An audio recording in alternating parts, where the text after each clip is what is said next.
Tonight, addressing the nation. In a rare primetime address, the president prepares to urge Americans to take stock as two wars rage overseas. How Biden will look to connect those conflicts with the lives of millions of Americans and what he could ask from Congress. Plus, it's truly been a system that is a game changer. It's Israel's world-renowned missile defense system. In tonight's Prime Focus, we take you up close to the multi-billion-dollar Iron Dome, protecting millions of Israelis. And I believe it is a constitutional desecration. The word chaos is unable to properly describe the unprecedented moment taking over Capitol Hill. The developments today that could leave the country without an elected House Speaker for months. Good evening. I'm Phil Lipoff in tonight for Lindsay Davis. Thanks so much for streaming with us tonight. With tensions quickly escalating in the Middle East, we are set to hear from President Biden in a rare primetime Oval Office address. It comes with two wars overseas right now in Ukraine and the Middle East, with allies looking for America to show leadership on the world stage. And tonight, the U.S. taking action in the Middle East, a Navy destroyer intercepting a number of missiles and drones possibly headed toward Israel. The State Department also issuing a worldwide caution alert for Americans abroad due to increased tensions and potential terrorist attacks. This is a map of the region. Those projectiles were fired from Yemen, highlighted there in red at the bottom of the screen, toward the north, toward Israel, that you see up top in the red. That nation is some 1,300 miles away. Meantime, Israel's military is now ready to escalate. The country's defense minister telling troops they will soon see Gaza from the inside. That's a direct quote. Israel's airstrikes in Gaza are unrelenting. A target near a hospital in Gaza City was struck twice overnight. And on that dire need for aid to get into Gaza, the Rafah border crossing could open as soon as tomorrow. That's down near Egypt after the deal brokered by President Biden. But late today, we are learning efforts to open that border continue to run into roadblocks. Our team is in the region tonight following it all, and we begin with Chief Global Affairs Correspondent Martha Raddatz. Tonight, for the first time, the U.S. has taken military action in this war to defend Israel. The U.S.S. Carney, a guided missile destroyer in the northern Red Sea, shooting down 3 land attack cruise missiles and several drones they say were launched from Yemen, possibly towards Israel by Iran-backed Houthi forces. We cannot say for certain what these missiles and drones were targeting, but they were launched from Yemen, heading north along the Red Sea, potentially towards targets in Israel. The U.S. is bolstering its firepower in the region, a second carrier strike group joining U.S. warships already in the Mediterranean, and additional fighter aircraft also being sent, all meant as a deterrent. We aim to send a strong message intended to deter a wider conflict, to bolster regional stability, and of course to make it clear that we will protect and defend our national security interests. And tonight, real concern for U.S. forces in the region with attacks against U.S. bases in Iraq and Syria in the past 24 hours, and another today, 1 drone shot down. No injuries reported, but a U.S. contractor sheltering in place in Iraq died of cardiac arrest.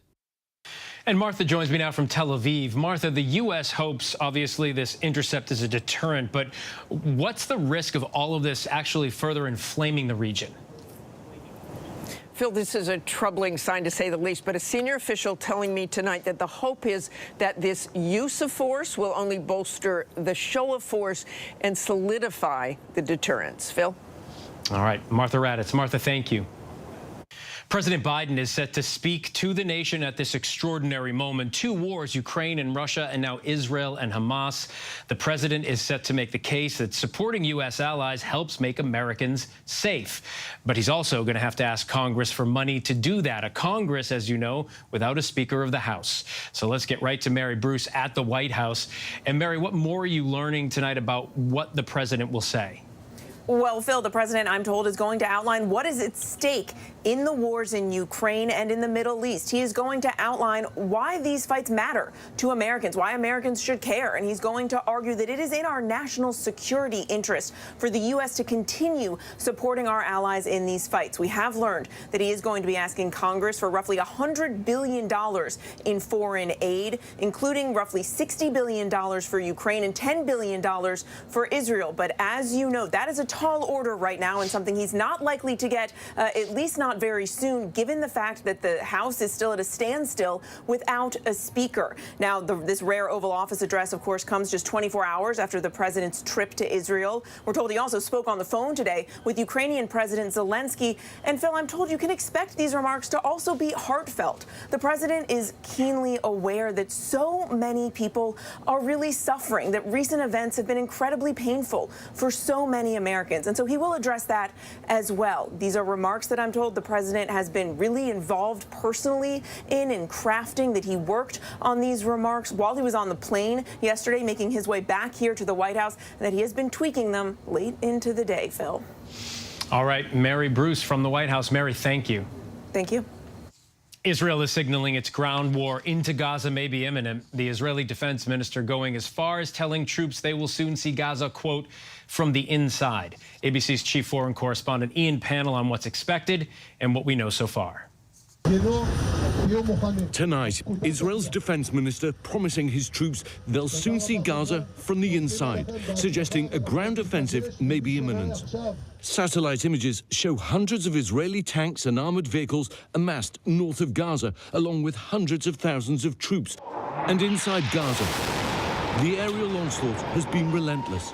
Israel here pounding the same target twice, close to a hospital. Its military saying it struck hundreds of Hamas targets across Gaza overnight. 13 straight days of bombing and civilian casualties. Gaza saturated in grief and anger. There's no safe place, says Hassan. They're dropping bombs on children's heads. The images tough to watch as rescuers claw through the rubble, trying to free children from under the debris. The number of dead there fast approaching 4,000, according to local health officials, almost 2 weeks after Hamas slaughtered over 1,400 people in Israel, taking more than 200 hostage. And tonight, haunting new images showing Hamas terrorists firing on concertgoers at that October 7th music festival. The footage, posted online, recovered by Israeli first responders. Nearby, at Kibbutz Nir Oz today, a somber reminder of how this all began. Hamas going on a bloodthirsty rampage here too. Dozens killed and even more kidnapped. House after house has been ransacked. Again, you can see where Hamas have tried to burn the house, tried to set fire to the people inside, and inside the building itself is just utterly gutted. You can almost smell death and fear here. Lieutenant Colonel Richard Hecht visited this peaceful rural community before the attack. Today, seeing the carnage here for the first time. We're going to have to destroy Hamas. We don't have it's an obligation. We can't have this happen again. All the way. Yeah.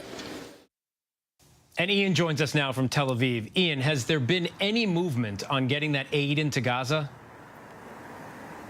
I mean, what we're hearing, this comes from Egyptian state TV, is that an agreement has been struck to finally open that border crossing. It goes from the Sinai Desert, this is on the Egyptian side, into southern Gaza.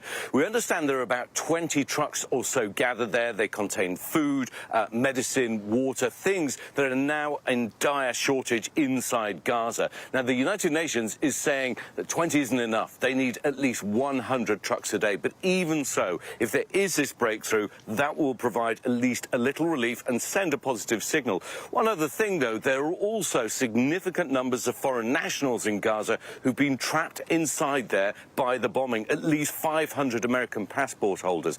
They've also been desperate to get out. At the moment, no sign that they will necessarily be allowed to leave immediately, but again, those negotiations are ongoing. Meanwhile, we're hearing the conditions inside Gaza deteriorating daily. Surgery at some hospitals now reportedly being carried out without anesthetic. Phil? That's horrific. Much needed aid. Ian Pannell from Tel Aviv. Ian, thank you. And of course, caught in the middle of all this, more than 200 hostages tonight. Horrific news for one Israeli family we've been following. 5 members of the family were among the missing. Today, relatives received a dreaded call about 2 of them. Here's ABC's Britt Clennett. We've been following the harrowing story of the Dan family for nearly 2 weeks now. 5 relatives feared taken away by Hamas, a grandmother, her 3 grandchildren and her son-in-law. That grandmother, an American citizen. This was the last call from one of the granddaughters, just 12 years old, calling her mother, as Hamas militants opened fire on their grandmother's home where she was staying. אמא, היה עכשיו בום גדול ומפחיד בדלת. וכל החלונות בבית של סבתא שבורים בכניסה. כי היה עוד בום, יש הרבה חלונות של שבורים. כן, זה הרבה. And tonight, the heartbreaking news. That 12-year-old girl, Noya, and her grandmother, Carmela, confirmed dead. The Israel Defense Forces saying their bodies were found on the edge of Gaza. That grandmother's daughter telling me today of the horrible knock on the door. I was on the floor and crying. And then they told me, my mom and Noya are gone. And I was like, ah! I met Noya's mother a week ago as she prayed her 12-year-old, who had autism, would come home. You can't start to imagine, especially my girl, of course,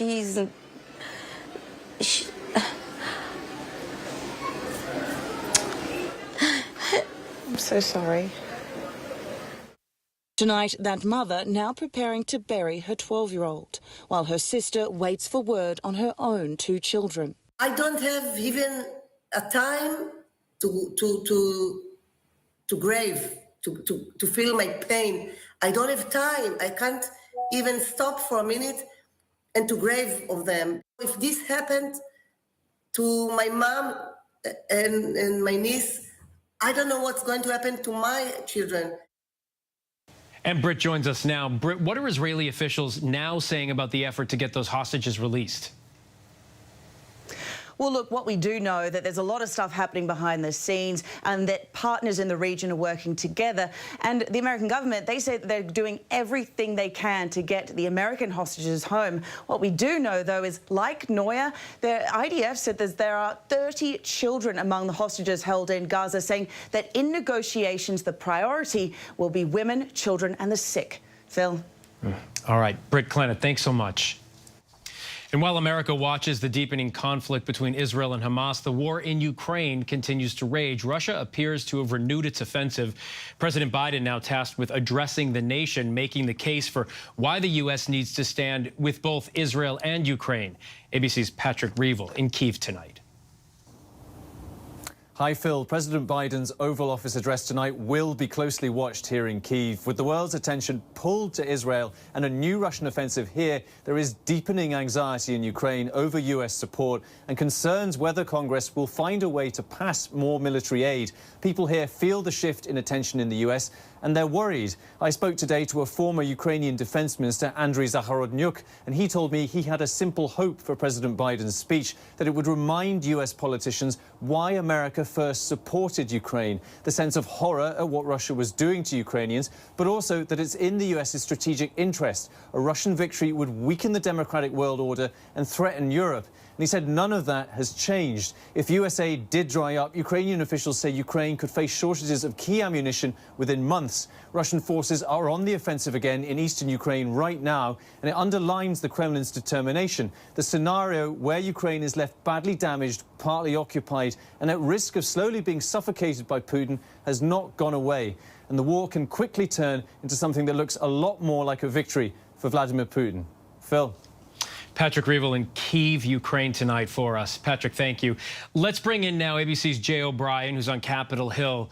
Jay, we're set to hear from the president, as you know, on this request for more aid for both Ukraine and Israel tonight. I know you don't have a crystal ball, but you cover this part of the area. How is that request likely to play in this Congress right now? Yeah, first and foremost, Phil, several administration sources, as you've heard, have said that this package will be about $100 billion in foreign aid, $60 billion of it for Ukraine, $10 billion of it for Israel. That's likely to have broad bipartisan support in the Senate. Both the top Senate Republican, top Senate Democrat, Mitch McConnell, Chuck Schumer, have both expressed support for it. Over in the House, passing any kind of additional funding for Ukraine is a very tall order. There are hardline Republicans who are against it. That's why the administration says it's also putting border security funding in this legislation, according to officials, and additional aid for Taiwan. Nonetheless, it's still unclear with that Ukraine funding how much that's going to be easy for the House to swallow or not. It's a tall order. Yeah, and none of this happening in a vacuum. This is, of course, all coming as the House still doesn't have a speaker. And we're going to have more on that with Rachel Scott in just a moment. But how could the lack of a House leader impact how this aid gets out the door when it's approved? Well, without a Speaker of the House, you can't bring bills to the floor for a vote, which means you couldn't bring this aid package to the floor for a vote. You're also hearing from Republicans, rather, who are saying they do feel increased pressure after that attack on Israel to get something done here, but that pressure hasn't been enough. I heard from Mike McCall, for instance, the chair of the House Foreign Affairs Committee, who said, quote, that this projects weakness and that the eyes of the world are watching. The lack of a speaker projects weakness, he says.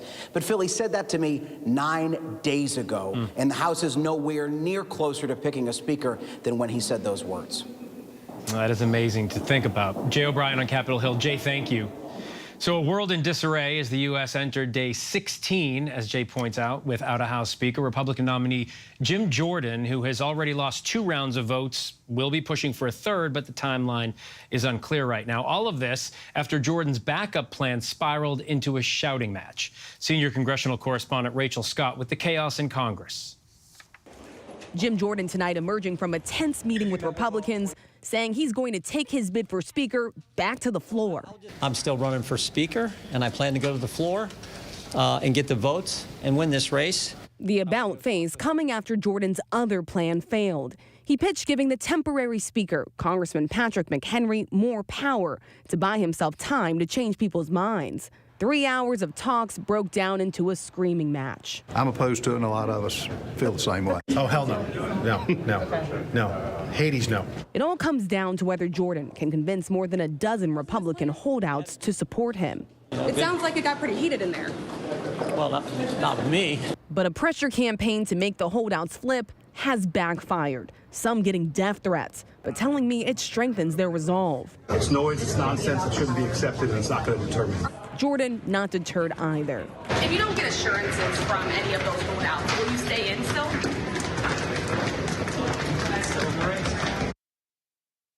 And Rachel joins us now. Rachel, has Jim Jordan reacted to those threats, and is he making any inroads, do you know, with his own party?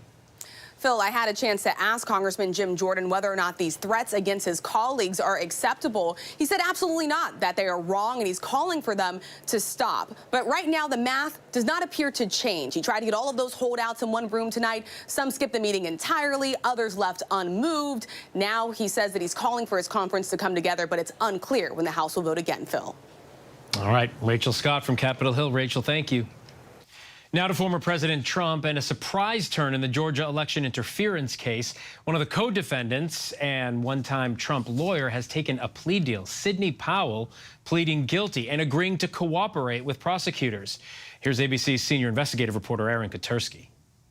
Sidney Catherine Powell. She was at the center of Donald Trump's effort to overturn his 2020 loss, publicly pushing outlandish claims of election fraud and privately meeting with the former president inside the White House. But tonight, just one day before her trial was set to begin, Sidney Powell pleading guilty and agreeing to cooperate with prosecutors. Ms. Powell, do you understand the charges that are against you here today? I do. Powell spread the false conspiracy theory Georgia election machines were controlled by Venezuela, even pointing a finger at the country's former dictator, Hugo Chavez, who was dead. This was exported from Venezuela and by Maduro and by Mr. Chavez. This is the consummate foreign interference in our election. In an Oval Office meeting on December 18th, 2020, Powell allegedly suggesting Trump name her special counsel to investigate election fraud. In that same meeting, Trump and his team allegedly weighed seizing voting machines, even declaring martial law. As part of her plea deal, Powell is now required to testify against her co-defendants, including the former president. And Aaron joins me now. Aaron, was former President Trump surprised at all by this? Oh, he and his legal team were caught completely off guard by Sidney Powell's guilty plea, Phil. In fact, Trump is now scrambling to figure out how to respond. His lawyer insists that this is good for Trump and part of his defense strategy all along. Sidney Powell, after insisting for a long time that voting machines in Georgia were somehow under the control of a dead Hugo Chavez, is now going to serve probation in addition to her cooperation deal with prosecutors. And Phil, she also has to write a letter of apology to the citizens of Georgia. Phil? All right, Aaron Katersky in New York City. Aaron, thank you. A new study tonight has scientists raising alarm bells with warmer waters fueling the intensity of hurricanes in the Atlantic. According to a new report published today in Scientific Reports, hurricanes are now more likely to strengthen more rapidly along the east coast of the United States than they were between 1971 and 1990, meaning Atlantic hurricanes are now twice as likely to strengthen from weak to major intensity in 24 hours.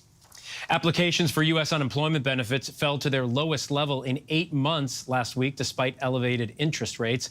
Jobless claim applications fell to 198,000 for the week ending October 14th. That's according to the Labor Department, the fewest since January. Despite the level of weekly first-time jobless benefit applications, the number of Americans remaining on unemployment jumped to its highest level in 3 months. Mahsa Amini, the 22-year-old woman whose death sparked worldwide protests last year after dying in police custody, was awarded the European Union's top human rights prize today. The EU award was created in 1988 to honor individuals or groups who defend human rights and fundamental freedoms. Amini died 3 days after she was arrested by Iran's morality police. While authorities said she suffered a heart attack, Amini's supporters say she was beaten by police and died as a result of her injuries. Her death rapidly escalated calls for the overthrow of Iran's Islamic government. Moving now to the chilling confession of the murder of Natalie Holloway in Aruba 18 years ago.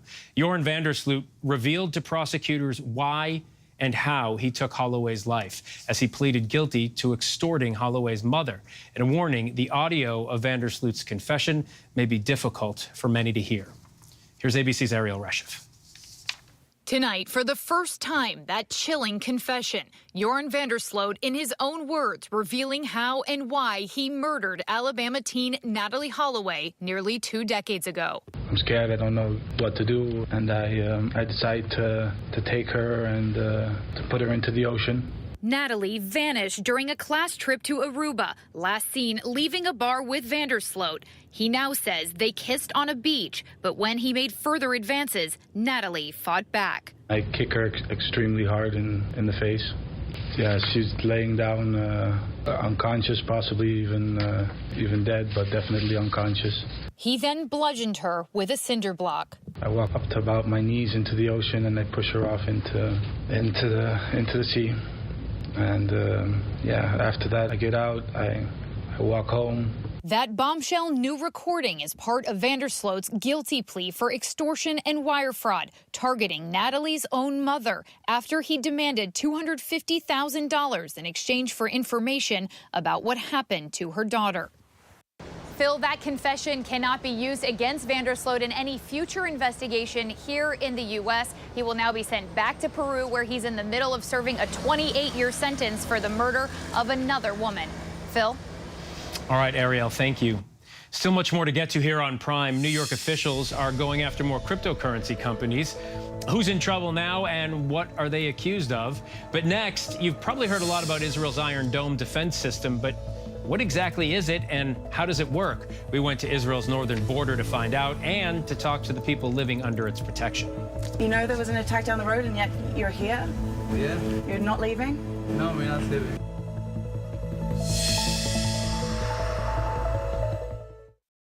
Whenever news breaks.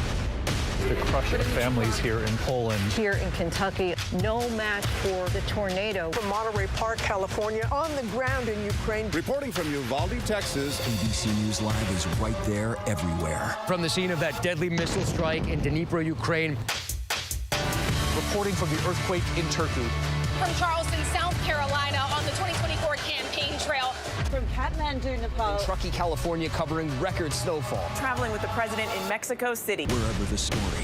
Here at this airport in Tampa, it's already shut down. Reporting from the nurses on the picket line. Reporting from Jerusalem. Here at 10 Downing Street in London. Streaming live to you. Wherever the story is. Wherever the story is. Wherever the story is, we're going to take you there. You're streaming ABC News Live. ABC News Live. You're streaming ABC News Live.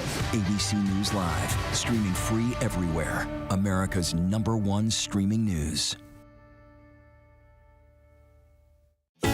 First thing in the morning. There's a lot going on. Everybody in that home is okay. To catch you up with what happened overnight.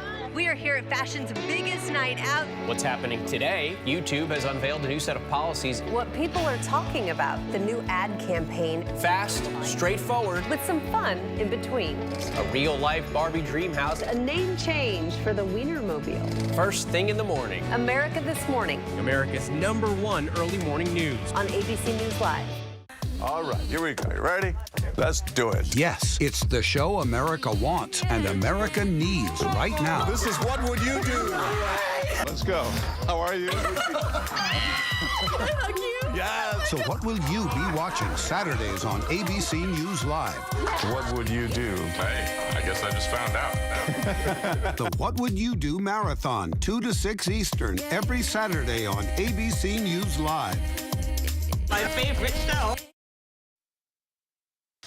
Welcome back. It is Israel's missile defense system, a multi-billion-dollar piece of technology that protects millions of Israelis, the Iron Dome. But how is the system able to stop Hamas rockets midair? Who's funding it? And how do residents feel about living under its protection? Our Brett Clennett traveled to Israel's northern border to find out. Along Israel's northern border with Lebanon, there are intense exchanges of fire as tensions escalate with Hezbollah, an Iranian-backed militant group and ally of Hamas. We see new Israel Defense Force positions and tightened security. Israel is preparing for the opening of a new front. Oh, okay, you can hear that. That's outgoing fire from the Israeli side. A response to these attacks. This one was yesterday, an anti-tank missile attack, but just 15 minutes ago there was one not far from where we are now. You can hear that was the impact. That was the sound of the impact across the border on the Lebanon side, and they're firing again. Just yards away from that attack on the Israel Moshav of Stula, which killed a local farmer, we meet resident Ora Hatan. Aren't you afraid? No. All the village, all the citizens lives.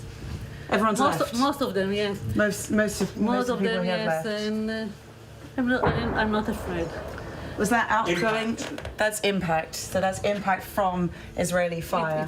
So just behind that wall is Lebanon. Yes. Yes, it's Lebanon. We know the villages, and you see the houses end of Zar'it, it's Hezbollah house.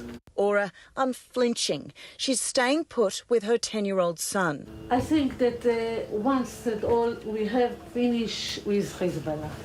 You have to finish because you know now if United States don't want that we are fighting them, but we delay the problem. Ora is one of the only residents left in this nearly abandoned community. The government telling thousands of people along the border to flee amid daily border strikes. You know there was an attack down the road and yet you're here? Yeah. You're not leaving? No, we're not leaving. But you can hear those bangs. The rockets seem close. I know. Israel saying it's ready for any escalation, adding logistical bases, equipping battalions with additional weapons, rallying 360,000 reservists. And Israel's protector, the Iron Dome, up against its biggest test yet. In his visit to the war zone, President Biden giving his full-fledged support for Israel, promising to ask for additional funding for the Iron Dome, including missile interceptors to replenish the air defense system. The United States has already provided at least $3 billion for the Iron Dome to date. We're going to keep Iron Dome fully supplied so it can continue standing sentinel over Israeli skies, saving Israeli lives. The Iron Dome is one of the most important tools that Israel has in its arsenal, and with Israel at war, never had to work harder. Could you explain briefly how it works? Well, I can't elaborate into too much of the technology behind it, but the idea, of course, is that the system is able to recognize and then intercept in real time rockets that are aimed towards the civilian populations within Israel. And it's truly been a system that is a game changer. The Iron Dome, first operational in 2011, uses a sophisticated radar system to track those inbound missiles. Iron Dome, like any air and missile defense system, has a couple basic components. It's sitting and waiting for some threat to come into its field of view. When it does, it ascertains, hey, is this a threat? Is this a rocket? Or is this a Cessna? And is this coming to threaten the area that I'm assigned to protect? And if it does detect a threat, the system can bring down rockets fired from a range of 2 to 40 miles away with incredible accuracy. Iron Dome has shot down thousands of these things over the years. But can it be overwhelmed? Anything can be overwhelmed. If you concentrate your forces on a particular area, they're trying to defend the whole country. They're trying to defend neighborhoods all over the country. And so by definition, it's going to provide great defense, but it's still limited. IDF spokesperson Major Libby Weiss tells me the Iron Dome is intercepting more rockets than ever before. 6,000 just within the first week of the conflict. You could see more, especially if you see Hezbollah get involved. Is it up to the task? Absolutely. Of course, we understand that the coming period of time and the coming days will be very, very challenging, but the Iron Dome system and our other active air defense systems were designed exactly for this mission. Are you taking special preparations? Of course. The system is one that's very responsive, and the soldiers here to the changing aspects of the operational reality on the ground. Back in Stula on the northern border, the Iron Dome will be needed. Aren't you worried? Aren't you scared? Doesn't that sound make you scared? No. Why? Because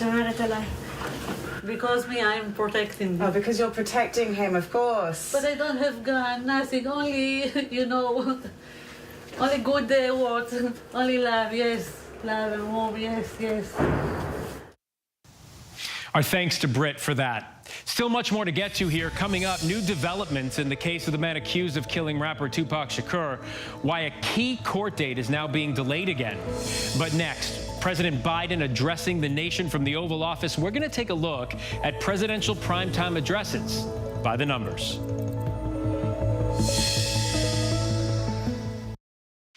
With so much at stake, so much on the line, more Americans turn here than any other newscast. ABC News World News Tonight with David Muir, America's #1 most watched newscast across all of television. This is ABC News Live. The crush of families here in Poland. At refugee centers in Putin's Russia. On the ground in Ukraine. Close to the front line. From the capital. Destructive Cat 4 storm. You're along I-5. Boston is in the bullseye. Let's go. ABC News Live, America's #1 streaming news. Anytime, anywhere. Streaming 24/7, straight to you for free. Thank you for making ABC News Live America's #1 streaming news. From America's #1 news comes the all-new ABC News app. Breaking news, incredible video, faster, smarter, and customizable to your interests. If you love being in the know, you're gonna love this. Experience the all-new ABC News app. Download it now. All right, here we go. You ready? Let's do it. Yes, it's the show America wants and America needs right now. This is What Would You Do? Let's go. How are you? Yes. So what will you be watching Saturdays on ABC News Live? What would you do? Hey, I guess I just found out. The What Would You Do Marathon, 2 to 6 Eastern, every Saturday on ABC News Live. My favorite show. First thing in the morning. There's a lot going on. Everybody in that home is okay. To catch you up with what happened overnight. We are here at fashion's biggest night out. What's happening today? YouTube has unveiled a new set of policies. What people are talking about. The new ad campaign. Fast, straightforward. With some fun in between. A real-life Barbie dream house. A name change for the Wienermobile. First thing in the morning. America This Morning. America's #1 early morning news. On ABC News Live. It all began so beautifully. Suddenly, there was a shot. Mrs. Kennedy's dress was stained her husband's blood. She says, I want them to see what they have done to Jack. What is our country coming to? Are we a sick society? I felt extreme hostility in front of Mrs. Jacqueline Kennedy. The greatest courage is to go about a day's work. That's a large order for a woman. When I got sent to Idaho to cover the murders of 4 college students, it was a story that didn't make any sense. 4 students stabbed to death in their beds while 2 roommates were home. You gotta think to yourself, okay, who's the target and how many people would a man go through to get to his target? I'm Kana Whitworth with ABC News. This is the story of savage murders, a determined small-town police force, and a scholar of crime. This is the King Road Killings. The full series is out now. Listen to every episode wherever you get your podcasts. It's lunchtime in America, so what are we serving up? Well, how about everything you need to know? You know, that sounds pretty good. Give it to me. Your health, your money, breaking news, pop culture, with the biggest stars, music, trends, and of course, good food. GMA 3, what you need to know. A third hour of GMA in the afternoon. So join us, afternoons. For everything you need to know. I love that. Reporting from the Capitol, I'm Rachel Scott. Wherever the story is, we'll take you there. You're streaming ABC News Live. Welcome back. With President Biden addressing the nation amid the deepening crisis between Israel and Hamas, let's take a look at the history of notable past White House and primetime addresses by the numbers. The first American president to hold a televised address to the nation was Harry Truman back in 1947, speaking about the world food crisis. President Richard Nixon addressing the nation in 1974, announcing his decision to resign from office following the Watergate scandal. President Ronald Reagan addressing the nation from the Oval Office in 1986 to speak about the tragic explosion of the Space Shuttle Challenger. President Bill Clinton addressing the nation in 1998, admitting he had a relationship with former White House intern Monica Lewinsky. President George W. Bush addressed the nation on September 11th, 2001, following the terror attacks that brought down planes and the Twin Towers in New York City, then Washington, D.C., and Shanksville, Pennsylvania. President Barack Obama addressing the nation in 2011, announcing the death of Osama bin Laden, the founder of al-Qaeda, a terror organization responsible for those 9/11 attacks. President Donald Trump addressed the nation in 2021 after the January 6th insurrection at the Capitol. And President Joe Biden addressed the nation just 8 months ago following the Russian invasion of Ukraine. And there's much more ahead here on Prime. After his already record-breaking album, another exciting announcement from superstar Bad Bunny. And Lindsay's conversation with Republican presidential hopeful, North Dakota Governor Doug Burgum, and his wife in our Running Mate series. Catherine Burgum shares her battle with addiction. But first, a look at our top trending stories on abcnews.com. It all began so beautifully. Suddenly, there was a shot. Mrs. Kennedy's dress was stained her husband's blood. She said, I want them to see what they have done to Jack. The commentator was saying, Lyndon Johnson, now President of the United States. That was when the enormity struck me. I was walking onto a stage for a part I had never rehearsed. I ought to record this. Dr. King's been shot. Senator Kennedy had been shot. But Vietnam dominated the news. What is our country coming to? Are we a sick society? I felt extreme hostility in front of Mrs. Jacqueline Kennedy. Was it because I was alive? The greatest courage is to go about the day's work. That's a large order for a woman.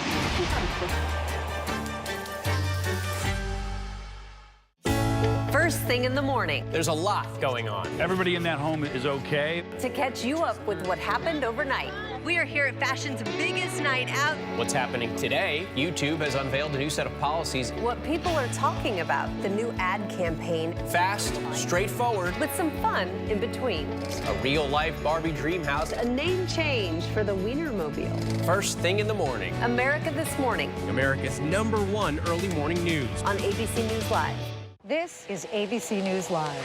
to crush families here in Poland. At refugee centers In Putin's Russia. On the ground in Ukraine. Close to the front line. From the capital, Destructive Cat 4 storm. You're along I-5. Boston is in the bullseye. let's go. ABC News Live, America's #1 streaming news. Anytime, anywhere. Streaming 24/7, straight to you for free. Thank you for making ABC News Live America's #1 streaming news. When I got sent to Idaho to cover the murders of 4 college students, it was a story that didn't make any sense. 4 students stabbed to death in their beds while 2 roommates were home.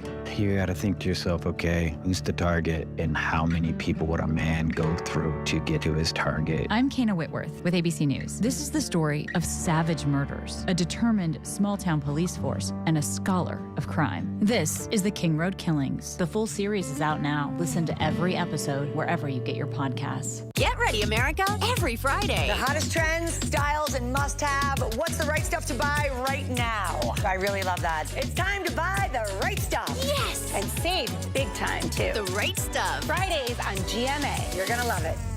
Wherever news breaks, it's so important to always remember that lives are changed. Getting you behind the stories as they happen. ABC News Live Prime. We'll take you there. Streaming free on ABC News Live. All right, here we go. You ready?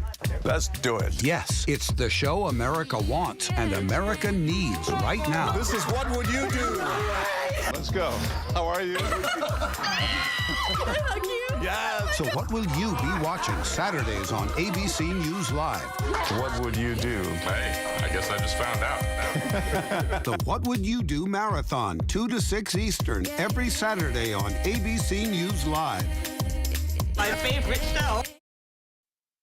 Welcome back. Reports of a murder at the Camp Lejeune Marine Base. The latest on gymnastics legend Mary Lou Retton's battle with a life-threatening case of pneumonia and superstar Bad Bunny's big announcement. Those stories and much more in tonight's Rundown.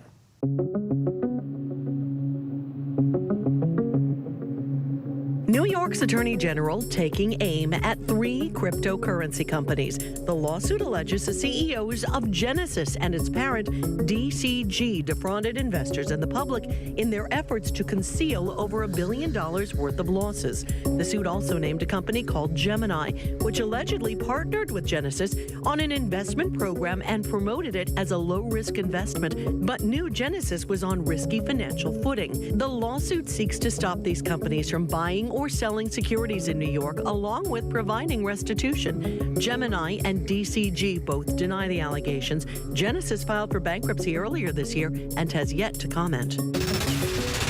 A Marine was allegedly killed by another Marine at a military base. Officials said 1 Marine is in custody and the death is being ruled a homicide, but details on the cause of the death are unknown at this time. The massive North Carolina military base is used by Marines for amphibious assault training and other urban combat exercises.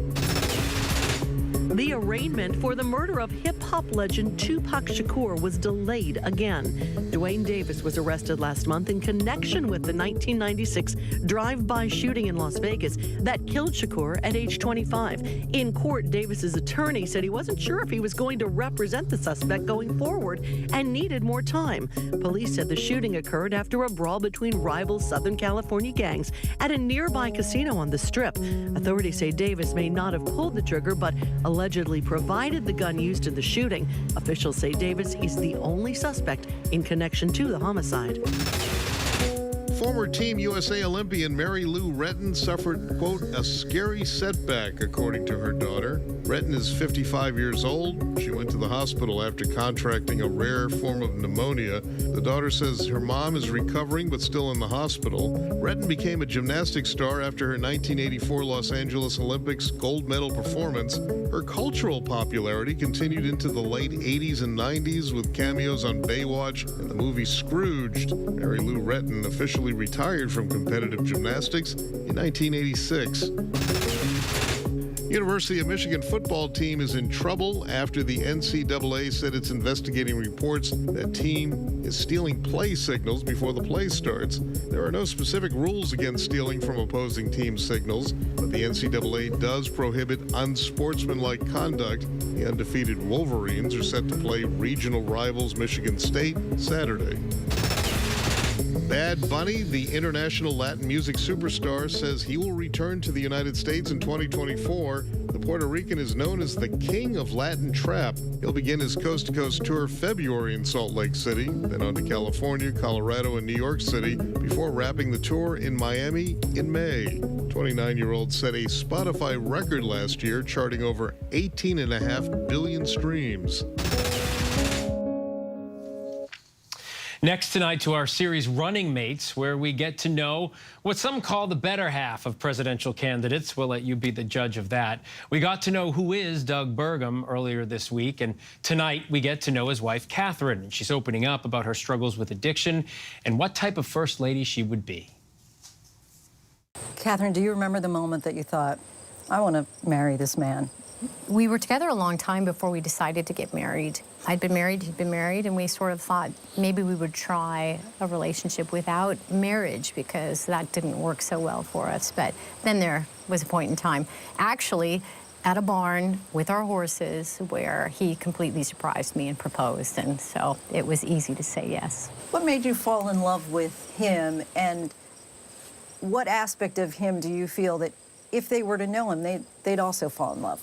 He's so thoughtful. I mean, he remembers everybody's birthdays, remembers anniversaries, you know, remembers kids' names, remembers your high school mascot, and yours is the fox, right? Yes! Oh, my goodness. Wow, I'm impressed. Had to look it up last night. Talk to me about John Deere and working there for your first job. Yeah, my family was in the John Deere business. I really started working there when I was in grade school. I come from a very hardworking family, and, you know, principles the same as my husband, you know, trust. You've got to build trust with these farmers because it's a generational transaction. You've talked quite openly and often about struggling with alcohol and addiction, now 21 years sober. Do you remember the moment when you realized I'm an alcoholic? Oh, yeah. I mean, I actually knew when I was in college. I would try to stop drinking, and I couldn't. There was a 2-decade struggle. I never reached out for help, or hardly, because of the stigma of addiction. But there was a point in time where I guess I was suicidal at the end of my drinking. And there was a point in time where I had faith that there's God. But I wasn't part of an organized religion, and I was out walking. And I always get emotional when I tell this story, but I just said, if there's anybody out there, I need help. And I've been sober since I uttered those words. So, you know, that was a miracle for me, because I spent a lot of years relapsing and, you know, and suicidal. So I'm so grateful to be here today. What got you to that point to utter those words? Well, it was I had untreated depression, and alcohol is a depressant. And so, I mean, I went to low depths I never thought I would be. And I knew that if I didn't do something, you know, because I had been to treatment. And so, yeah, it was kind of a miracle for me. What ultimately worked? You said you tried treatment before. What? Yeah. I had a good friend who was an addiction counselor, and she said, you know, you got to be with people that are like you. And so I found this great group of like my tribe, you know, like this great group of people that were struggling with the same things I struggled with. We got together, we spent a lot of time together, we focused on faith, service to others, truth, honesty, you know, all the things that are really important for being a human being that is of service, and honesty is a big part of that. So I still have those friends today. They're deep, and they're deeply embedded in my life, and dear, dear, dear friends. The thing that Catherine has that impresses me so much is her courage. I mean, her willingness to put herself out there and tell her story has changed lives and saved lives. I've seen it in action. I've seen it in the work that she's done here in North Dakota, and I have had so many people come up to me and share that with me about that her courage has meant and inspired them. I mean, I love her more now than ever before, because it's just so impressive that for people to have the courage today, in today's environment, to get out there and do that. Do you still go to meetings? I am involved in a community, yes, that is focused on supporting each other. If you are to become First Lady, what would be your platform? The behavioral health crisis. There's so much stigma around mental health, brain health, the disease of addiction. We need more services. We need insurance to change. We need stigma to be eliminated in healthcare. Why do you think that Doug would make a great president of the United States? Because he's an incredible leader. I mean, more than anything, he's a leader in the community, he's a leader in the business world, he's a leader in philanthropy. He knows how to bring teams together. He knows how to unite people to solve problems. He understands that success of our nation starts with one community at a time. Our thanks to Lindsay Davis and, of course, the Burgums for that. As we await President Biden's remarks from the Oval Office, we want to bring in White House correspondent Mary Alice Parks, who's in Washington right now. Mary Alice, good to see you. What is the White House saying on what we can expect in the president's message tonight? Yeah, Phil, the president wants to make the case for American leadership in this moment. He wants to explain why he thinks it is vital that the U.S. support not only Israel, but Ukraine, and why that is important for our national interest. It's going to appeal largely to those in Washington and around the country who instead recently have been inclined to step back from the world stage, I think. We know that he did talk to the Ukrainian President Zelensky today ahead of this speech. The White House is working on a proposal for a major aid package to bring additional funding to Ukraine as well as Israel. And Phil, I'm going to be listening for any mention of how to get Americans home, especially out of Gaza, not only including those who maybe are still held hostage, but we also know that there are hundreds of U.S. passport holders in Gaza who are still looking for a way out. I mean, big picture, this is an incredibly politically risky speech for the president. There is no guarantee that violence will not continue to erupt throughout the region. And of course, we've already seen those protests here in the United States, people who are very concerned about the well-being of innocent women and children in Gaza. And there's a risk right now that the president could look even more closely tied to any future Israeli airstrikes or potential ground invasion. Phil? So with such a risky speech that needs to be so precise, do you know any more details about the aid package that he's going to be talking about? I don't know if the president will get into the numbers or the specifics. We are hearing the White House could be prepared to ask Congress for as much as $100 billion. Now, we expect the bulk of that will actually be for Ukraine, the idea being that it would be aid for Ukraine for many, many months, maybe over a year, but also it would include money for Israel as well as Taiwan and potentially even more money to ramp up border security. Now, the U.S. does already have security agreements that lets the U.S. send billions of dollars in military aid to Israel, but this would be even more. And of course, all of this puts a lot of public pressure on Capitol Hill, especially on Republicans who right now are still fighting over a speaker and have stalling all potential legislation and votes. All right, Mary Alice Parks from Washington. And Mary, thank you. And Mary just mentioned Republicans on Capitol Hill, so let's talk to him. We're joined now by Arkansas Republican Representative French Hill. He is co-chairman of the Congressional Task Force on American Hostages and America's Wrongfully Detained Abroad. Congressman, thanks so much for taking the time with us on this night. We know that there are American citizens among the hostages being held in Gaza. Have you been in contact with any of their families? Well, Phil, it's good to be with you. Yes, we have heard from a family that has a missing loved one in Gaza, and they're in touch with the State Department. There's some 12 Americans that we believe are missing and possibly held hostage there. The United States has done an unprecedented strategy, which is to take our hostage task force to Israel. We have our Assistant Special Envoy there overseeing it, and we're working with the Israelis to make sure that we can identify these Americans and bring them home. Yeah, and it's such a complicated process because today Israel's defense minister had this message for the troops there. He said, and we're quoted for you, "Whoever sees Gaza from afar now will see it from the inside, I promise you." With the hostages being held in Gaza, do you support Israel going in on the ground? And what do you think that does for getting the hostages back? Well, Phil, I think that's a very complex military operation. You know, the density in Gaza is about I think, around 5,000 people per square mile. It's about the density of London, England. So this is a very highly populated area, which makes urban warfare very risky and very challenging. I'm sure the Israelis will take every effort to do that in the right way, which is why they've urged people to move out of the north of Gaza. But look, Hamas is a terror organization. Hamas has taken over and impoverished the people of the Gaza Strip. They launched an unprecedented attack against the people of Israel, the worst attack in 50 years. More people were killed per capita than we saw in 9/11 in the United States when you adjust it for the Israeli population. This is a stunning terror attack, and I have no doubt that America will back Israel in their effort to go in, identify the command and control of the Hamas terrorists, and remove them.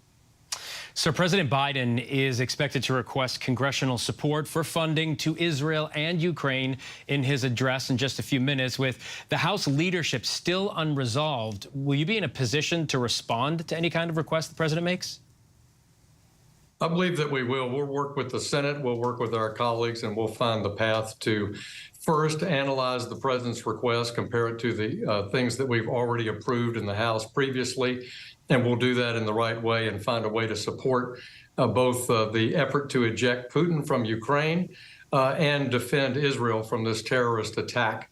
These are important priorities. America is an indispensable leader in the world, and I don't think President Biden has shown the kind of leadership that would be necessary to help the Ukrainians win in Ukraine. I think his message tonight is to really hone in on that point. What's the strategy to win? Do we have the right weapons in place?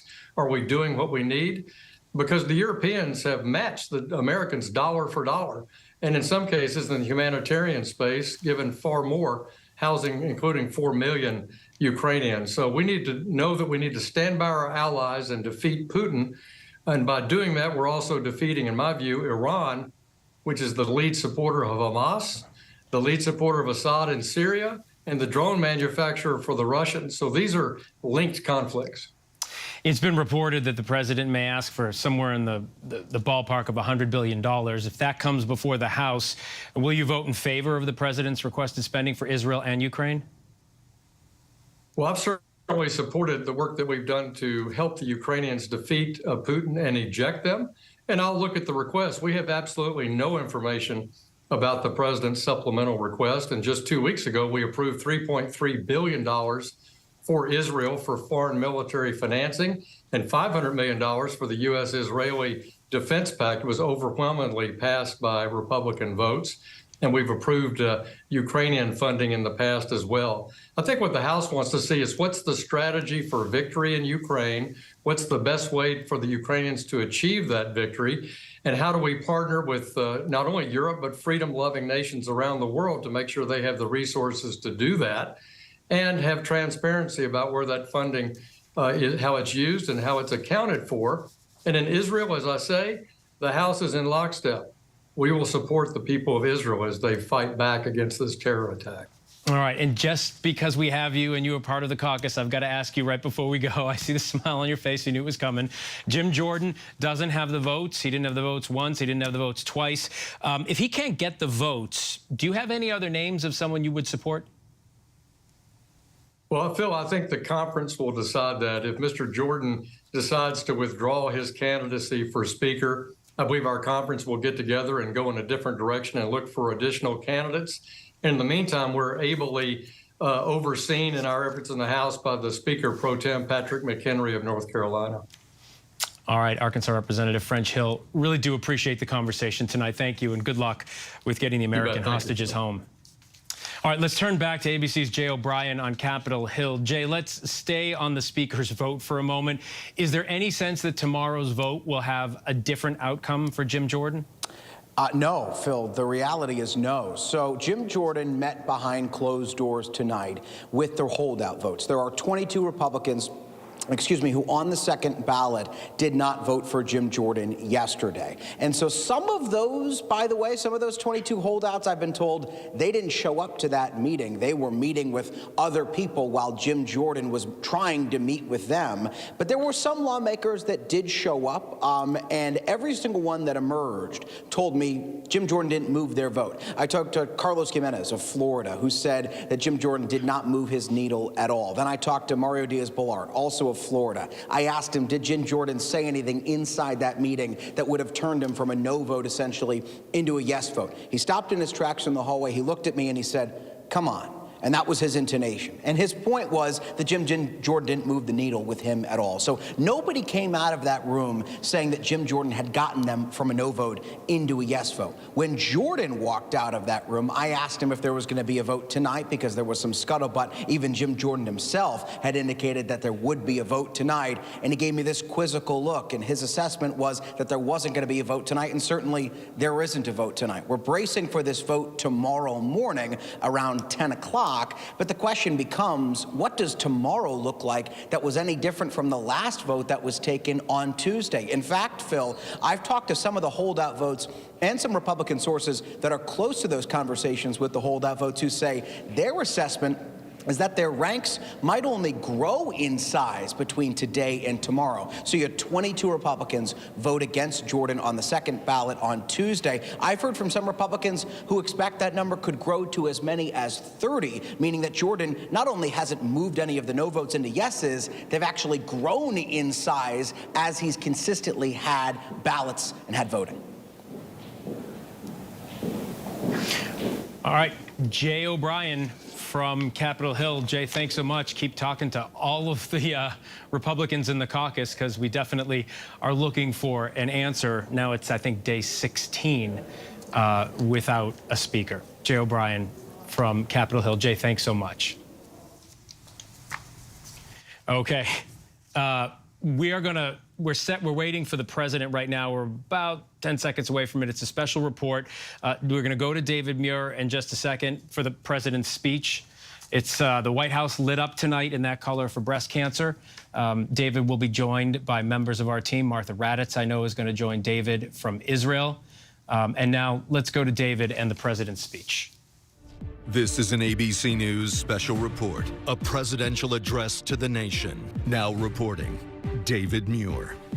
Good evening. We're coming on the air at this hour because President Biden is about to address the nation from the Oval Office, speaking about Israel's war with Hamas and about Ukraine's war with Russia and America's role in helping its allies with these two conflicts now unfolding. He is expected to call on Congress to pass a massive $100 billion foreign aid package. Tonight's address coming just hours after we learned the U.S. has fired its first shots in defense of Israel, the USS Carney, taking down rockets fired from Yemen in the direction of Israel. The Pentagon tonight unsure of the intended target, but the U.S. taking action. Israel signaling its ground war into Gaza is imminent. The defense minister there in Israel telling troops today to be ready to see Gaza, quote, from the inside. The Israeli military unleashing relentless airstrikes on the Gaza Strip, saying it has hit hundreds of Hamas targets now. The president deeply concerned about the fate of more than 200 hostages held by Hamas, of course, Americans among them, and the urgent humanitarian need for Palestinian civilians caught in the middle. President Biden and Egypt's President El-Sisi brokering a deal to get desperately needed aid to Palestinians through Egypt into Gaza. The first trucks could get through tomorrow. Let's listen to the president addressing the nation tonight about these wars. Good evening, my fellow Americans. We're facing an inflection point in history. One of those moments where the decisions we make today are going to determine the future for decades to come. That's what I'd like to talk with you about tonight. You know, early this morning, I returned from Israel. They tell me I'm the first American president to travel there during the war. I met with the Prime Minister and members of his cabinet. And most movingly, I met with Israelis who had personally lived through horrific horror of the attack by Hamas on the 7th of October. More than 1,300 people slaughtered in Israel, including at least 32 American citizens. Scores of innocents, from infants to the elderly grandparents. Israelis, Americans taken hostage. As I told the families of Americans being held captive by Hamas, we're pursuing every avenue to bring their loved ones home. As president, there is no higher priority for me than the safety of Americans held hostage. The terrorist group Hamas unleashed pure, unadulterated evil in the world. But sadly, the Jewish people know perhaps better than anyone that there is no limit to the depravity of people when they want to inflict pain on others. In Israel, I saw people who are strong, determined, resilient, and also angry, in shock and in deep, deep pain. I also spoke with President Abbas, the Palestinian Authority, and reiterated the United States remains committed to the Palestinian people's right to dignity and to self-determination. The actions of Hamas terrorists don't take that right away. Like so many other, I'm heartbroken by the tragic loss of Palestinian life, including the explosion at the hospital in Gaza, which was not done by the Israelis. We mourn every innocent life lost. We can't ignore the humanity of innocent Palestinians who only want to live in peace and have an opportunity.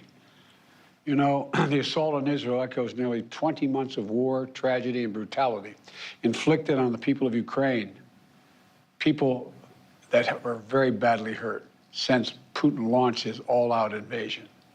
We've not forgotten the mass graves, the bodies found bearing signs of torture, rape used as a weapon by the Russians, and thousands of Ukrainian children forcibly taken into Russia, stolen from their parents. It's sick. Hamas and Putin represent different threats, but they share this in common. They both want to completely annihilate a neighboring democracy, completely annihilate it. Hamas' stated purpose for existing is the destruction of the state of Israel and the murder of Jewish people. Hamas does not represent the Palestinian people. Hamas uses Palestinian civilians as human shields, and innocent Palestinian families are suffering greatly because of them. Meanwhile, Putin denies Ukraine has or ever had real statehood. He claims the Soviet Union created Ukraine. And just 2 weeks ago, he told the world that if the United States and our allies withdraw, and if the United States withdraw, our allies will as well, military support for Ukraine would have, quote, a week left to live, but we're not withdrawing. I know these conflicts can seem far away, and it's natural to ask, why does this matter to America?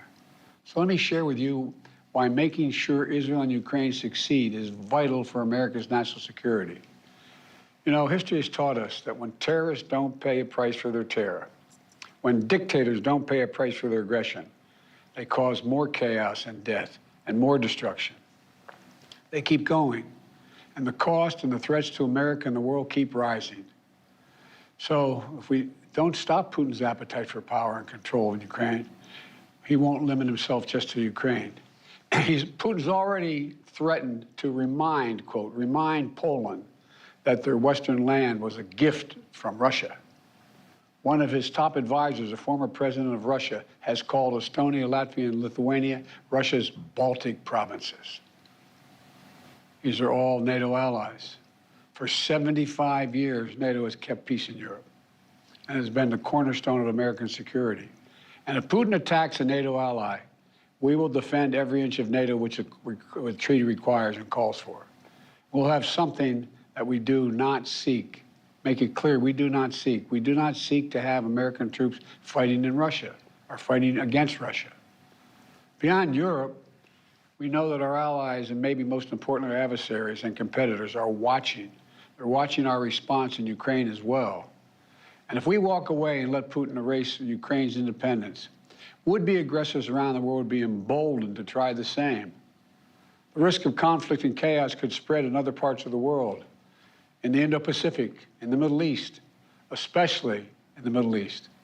Iran is supporting Russia in Ukraine, and is supporting Hamas and other terrorist groups in the region, and will continue to hold them accountable, I might add. The United States and our partners across the region are working to build a better future for the Middle East. One where the Middle East is more stable, better connected to its neighbors, and through innovative projects like the India-Middle East-Europe Rail Corridor that I announced this year at the summit of the world's biggest economies. More predictable markets, more employment, less rage, less grievances, less war when connected. It benefits the people, it would benefit the people of the Middle East, and would benefit us. American leadership is what holds the world together. American alliances are what keep us, America, safe. American values are what make us a partner that other nations want to work with. To put all that at risk, if we walk away from Ukraine, if we turn our backs on Israel, it's just not worth it. That's why tomorrow I'm going to send to Congress an urgent budget request to fund America's national security needs, to support our critical partners, including Israel and Ukraine. It's a smart investment that's going to pay dividends for American security for generations. Help us keep American troops out of harm's way. Help us build a world that is safer, more peaceful, more prosperous for our children and grandchildren. In Israel, we must make sure that they have what they need to protect their people today and always. The security package I'm sending to Congress and asking Congress to do is an unprecedented commitment to Israel's security that will sharpen Israel's qualitative military edge, which we've committed to, the qualitative military edge. We're going to make sure Iron Dome continues to guard the skies over Israel. We're going to make sure other hostile actors in the region know that Israel is stronger than ever and prevent this conflict from spreading. Look, at the same time, President Netanyahu and I discussed again yesterday the critical need for Israel to operate by the laws of war. That means protecting civilians in combat as best as they can. The people of Gaza urgently need food, water, and medicine. Yesterday, in discussions with the leaders of Israel and Egypt, I secured an agreement for the first shipment of humanitarian assistance from the United Nations to Palestinian civilians in Gaza. If Hamas does not divert or steal these shipments, we're going to provide an opening for sustained delivery of life-saving humanitarian assistance for the Palestinians. As I said in Israel, as hard as it is, we cannot give up on peace. We cannot give up on a two-state solution. Israel and Palestinians equally deserve to live in safety, dignity, and peace. You know, and here at home, we have to be honest with ourselves. In recent years, too much hate has given too much oxygen, fueling racism, the rise of anti-Semitism, Islamophobia, right here in America. It's also intensified in the wake of recent events that led to the horrific threats and attacks that both shock us and break our hearts. On October 7th, terror attacks have triggered deep scars and terrible memories in the Jewish community. Today, Jewish families worried about being targeted in school, wearing symbols of their faith, walking down the street, or going out about their daily lives. And I know many of you in the Muslim American community, the Arab American community, the Palestinian American community, and so many others are outraged and heartened, saying to yourselves, here we go again with Islamophobia and distrust we saw after 9/11. Just last week, a mother was brutally stabbed. A little boy, here in the United States, a little boy who just turned 6 years old was murdered in their home outside of Chicago. His name was Wadiha, a proud American, a proud Palestinian American family. We can't stand by and stand silent when this happens. We must, without equivocation, denounce anti-Semitism. We must also, without equivocation, denounce Islamophobia. And to all you hurting, those of you hurting, I want you to know I see you. You belong. And I want to say this to you. You're all America. You're all American. This is in a moment, in moments like these, when fear and suspicion, anger and rage run hard, that we have to work harder than ever to hold on to the values that make us who we are. We're a nation of religious freedom, freedom of expression.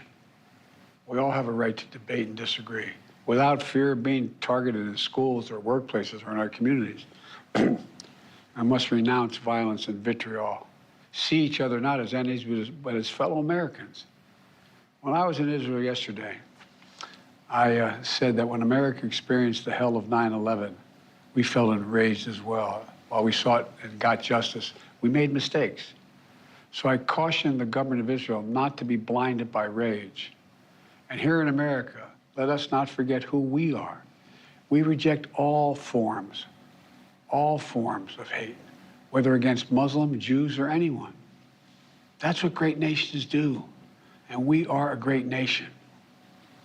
On Ukraine, I'm asking Congress to make sure we can continue to send Ukraine the weapons they need to defend themselves and their country without interruption, so Ukraine can stop Putin's brutality in Ukraine.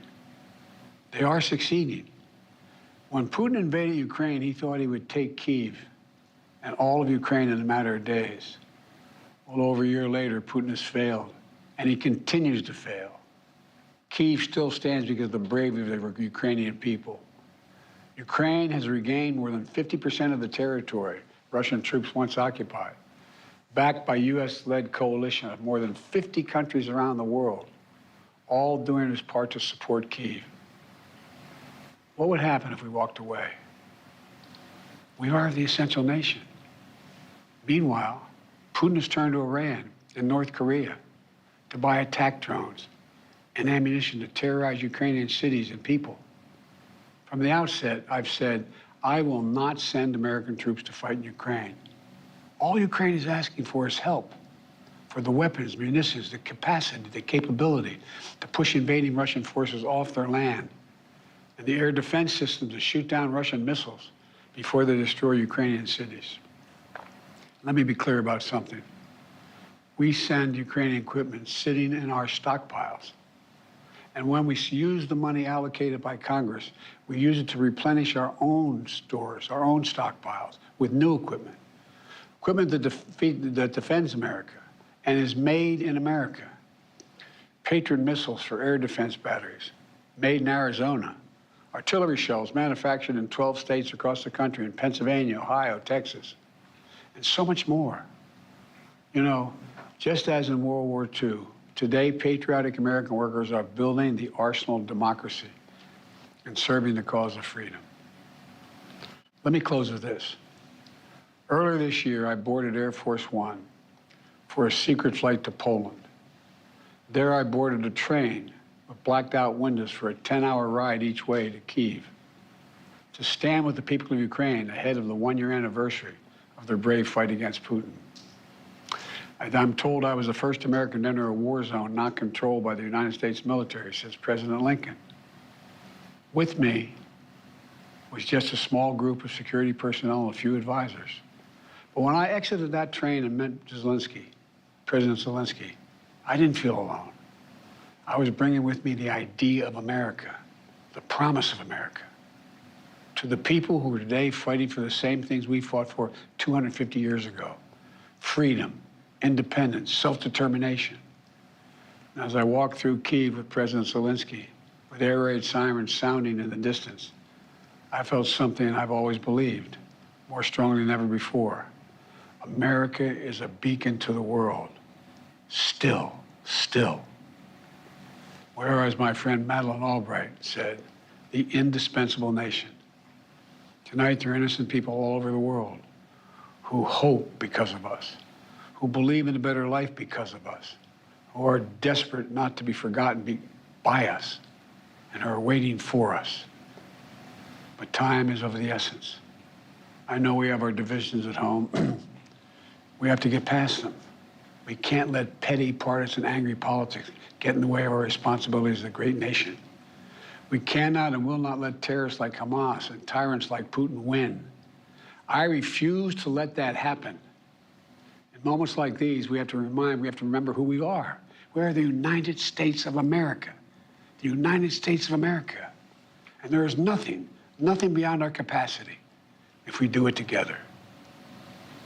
My fellow Americans, thank you for your time. May God bless you all. May God protect our troops.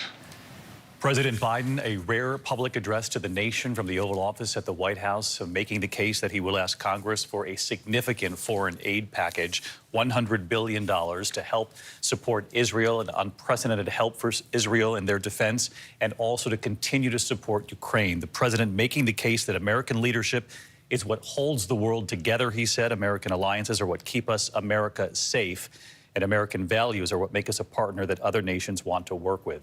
He talked about these threats, both Hamas and Vladimir Putin, saying they are very different threats, but he drew a parallel. He said they both want to annihilate democracies right next to them. He talked about the situation here at home, talked about the anti-Semitism, the Islamophobia, In wake of what we're witnessing in the Middle East, he said that must stop. We must come together in the U.S. And he also signaled out Iran, supporting both Russia and Hamas, and he said we will continue to hold them accountable.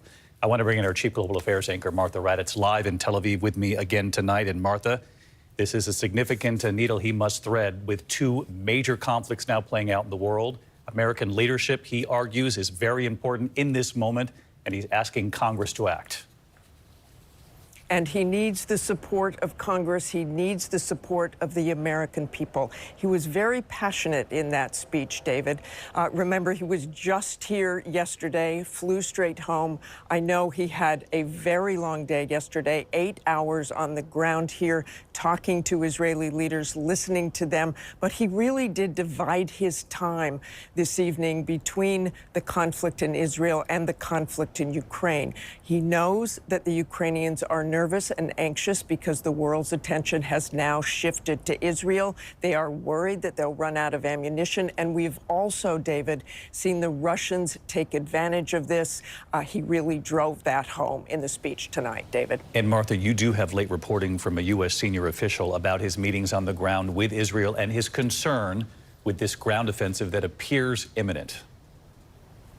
He is very concerned about that, according to a U.S. official in those meetings. According to this official, the president was worried about the intense and deep anger of the Israelis. He said it was nearly blinding. He wants to talk to the Israelis, continue to talk to those Israeli leaders, and he did yesterday about using some caution. How does this end? What is it you want to accomplish? That was the message of President Biden yesterday. It is the message of President Biden today, but they do believe that this will be a significant assault going forward, David. Martha Raddatz with us all week long here, live from Tel Aviv. Martha, thank you. With just a few moments left before we get you back to regular programming here on ABC.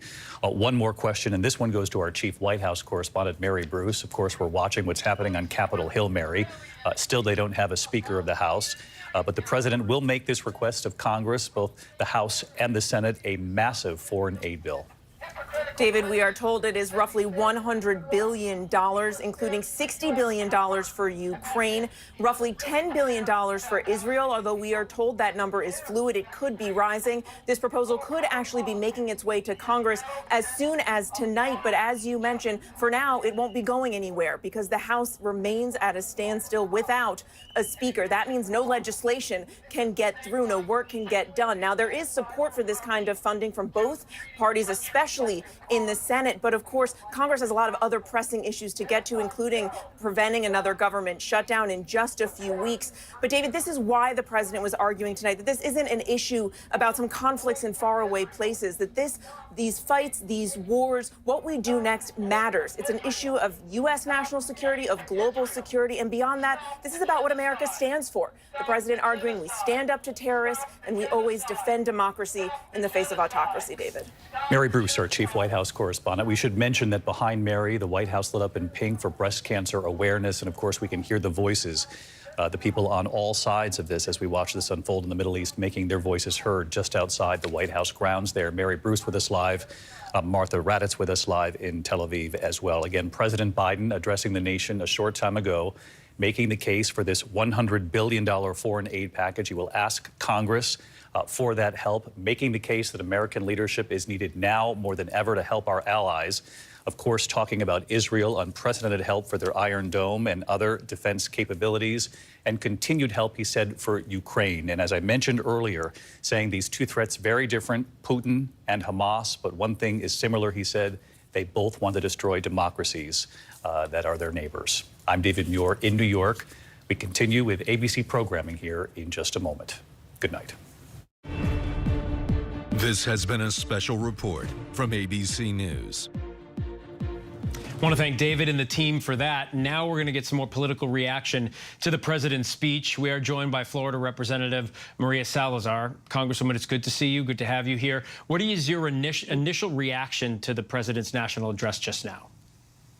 Well, the initial reaction is that we in Congress, the Republican conference, now we have a sense of urgency because, as the president said, he was going to be sending, and probably tonight or tomorrow, a $100 billion bill for Ukraine, Taiwan, and for Israel. So this makes the Republican conference have to think twice. What is it that we're going to do? Everything indicates that tomorrow at 10, we were going to go to another round of voting for Chairman Jim Jordan.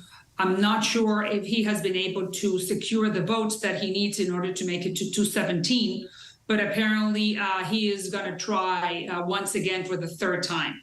If that doesn't succeed, and if he doesn't become the speaker tomorrow, then we should look for other avenues. And the only one that I can think of is to empower the temporary speaker, Patrick McHenry, so then he can bring to the floor this package and we could help our allies. Those are the two scenarios that I see, but this has created a sense of urgency for the Republicans in Congress. The president is asking for additional funds for Israel and Ukraine as both countries engage in war. Would you support increased funding on both? Of course, we cannot abandon our allies, the one that we had for 1 year and the new one that needs all the help and all the support, which is Israel. So the world has changed in a week. We cannot abandon Ukraine because we know what happens. If we abandon Ukraine, Vladimir Putin will embolden his energies. And next thing that we could see is Putin in Europe. And then that will be a much larger and bigger war that we do not want to fight. We have not lost one American soldier in Ukraine.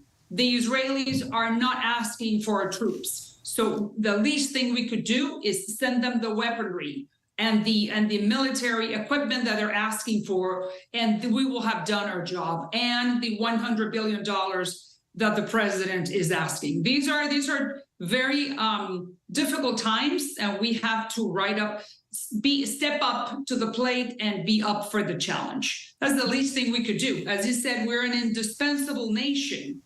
We still are, and we have to behave accordingly.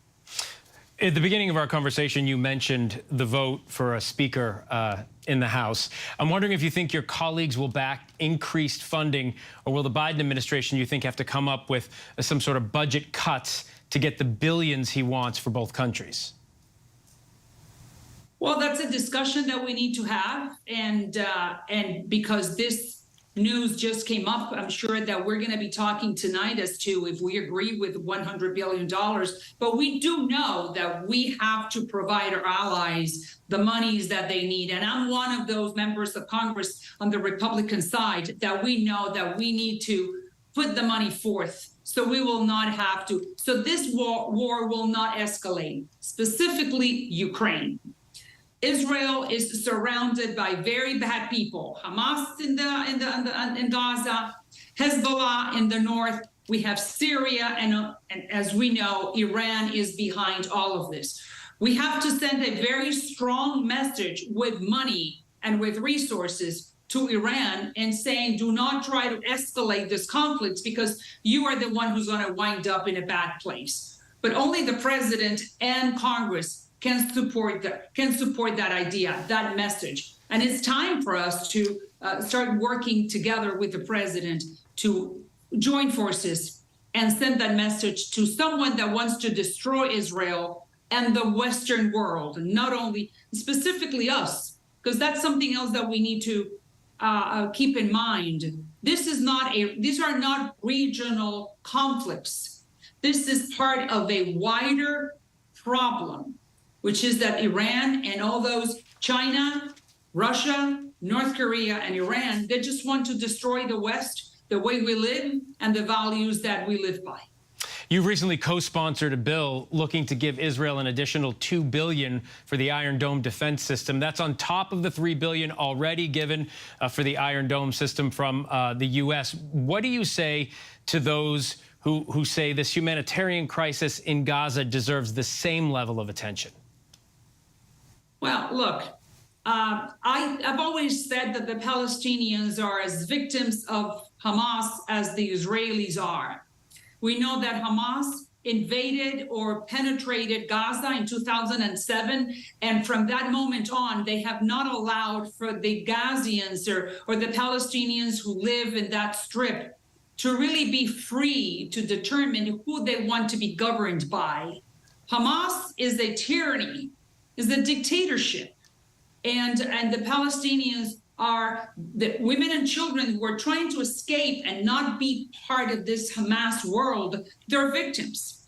One of the things that I've never understood is where are the Arab countries? Where is Jordan? Where is Egypt? Why don't they open that southern border so every Palestinian men, women, and children that want to escape, they can do so and go to Egypt? I've never understood why, if they are Muslim brothers and sisters. What about Jordan? What about Syria? What about Lebanon? Why can't they go there and escape Hamas?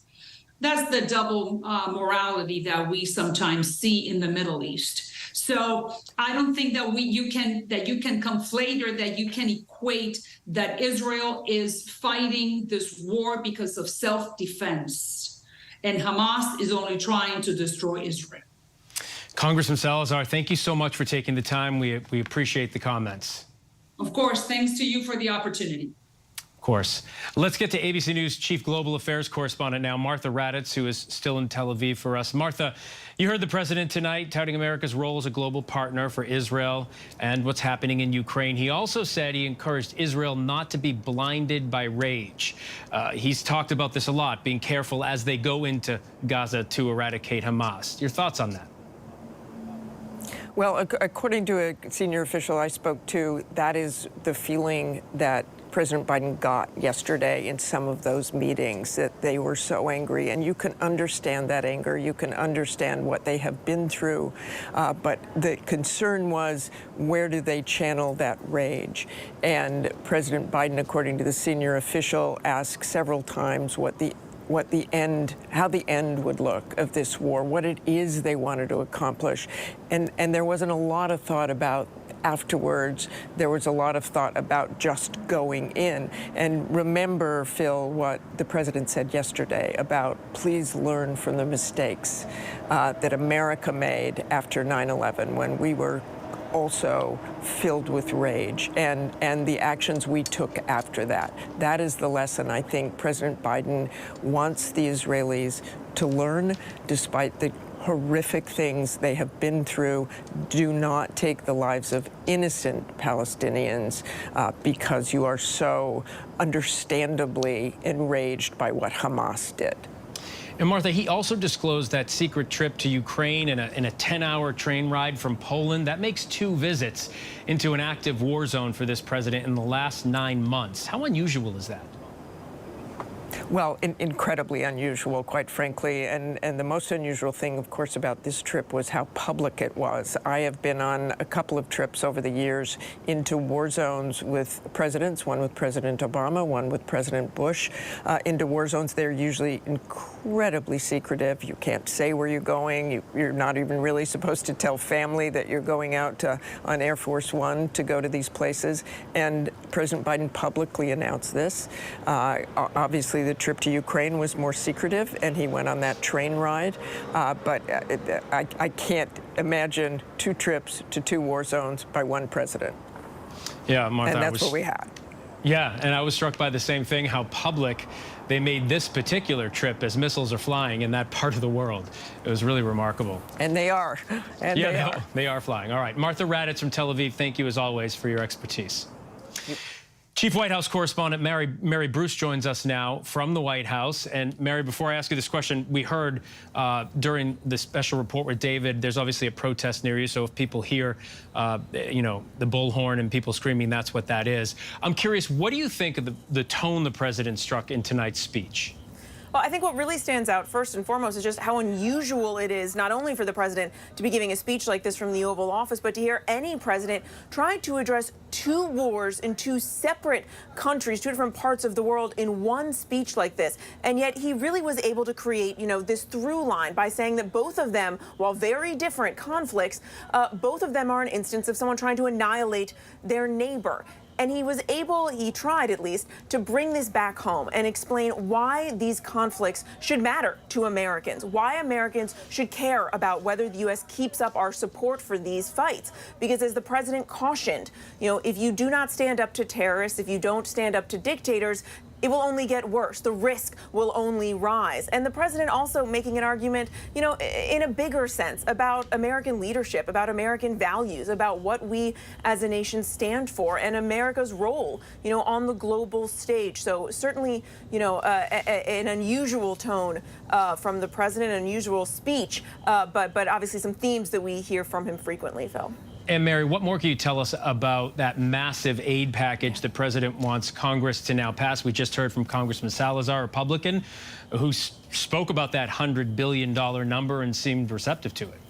Yeah, so here is what we do know, right? It is roughly $100 billion. That includes $60 billion for the fight in Ukraine, at least $10 billion for Israel, although this is still fluid. That number we expect could rise. And this is all happening, in real time. This is a proposal that could actually be making its way to Congress as soon as tonight.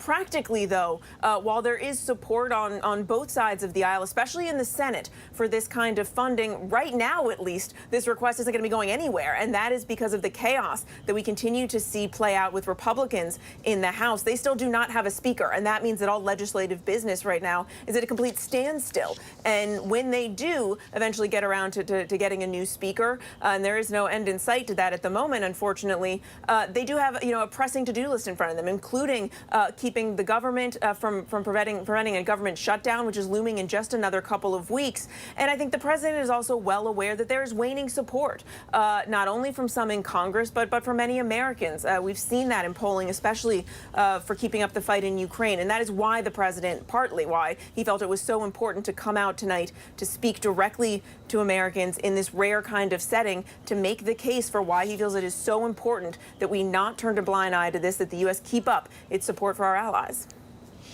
Mary Bruce from the White House. Mary, thanks. Joining me now is Congresswoman Kathy Manning, Democrat from North Carolina. Congresswoman, thanks for joining us. Do appreciate it. There were several asks from the president in tonight's address.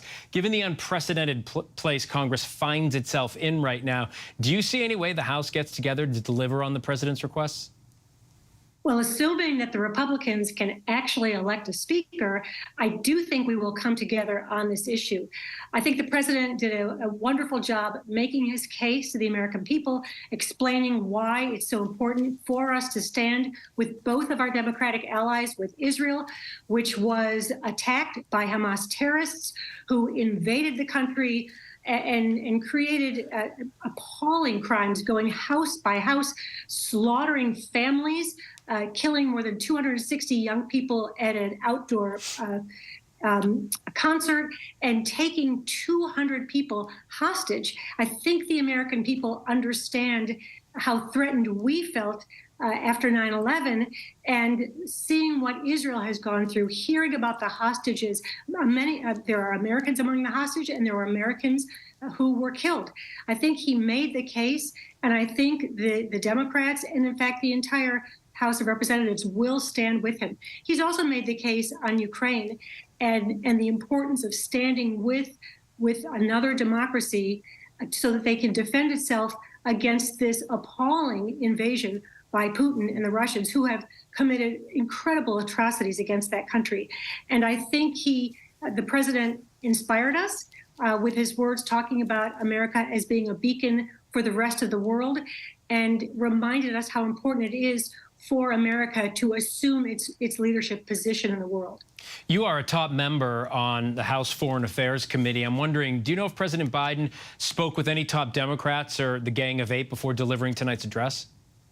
I don't know, but we did have a markup in the Foreign Affairs Committee today where we addressed a variety of issues that will send the right message to the terrorists and also send the right message to Iran, because we know that Iran is the global sponsor of terrorism and has been training and funding and supporting the terrorist group Hamas, which caused these terrible atrocities in Israel.